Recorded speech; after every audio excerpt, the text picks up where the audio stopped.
ভাই বডি তো আমিও বানাতে পারি, কিন্তু আমার কাছে তোমার মতো ভালো জিম যাওয়া আর ভালো ডায়েট নেওয়ার টাকা নেই। ভাই কেন ফালতু টাকার দৌড় দিচ্ছ? এটা বলো তোমার কাছে বডি বানানোর জেদ নেই।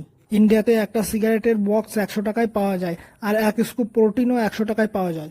এক গ্লাস মদ 200 টাকায় পাওয়া যায়, আর এক গ্লাস জল ফ্রিতে পাওয়া যায়। একটা বার্গার 300 টাকায় পাওয়া যায়, আর বাড়ির খাবার ফ্রিতে পাওয়া যায়। কিন্তু না, এসব তো খুব দামি।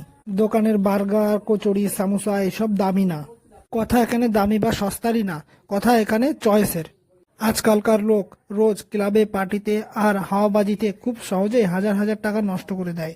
ইনস্টাগ্রামে নিজেকে কুল, অ্যাস্থেটিক আর গ্যাংস্টার বলে, কিন্তু জিমে 1000 টাকা দিতে এদের কিপটামি জেগে ওঠে। বলতে তো হয় না, কিন্তু একটু লজ্জা নিয়ে আসো। এই ভিডিও দেখার বেশিরভাগ লোক এমন একটা ভালো জিম আর একটা ভালো ডায়েট নিতে পারে না।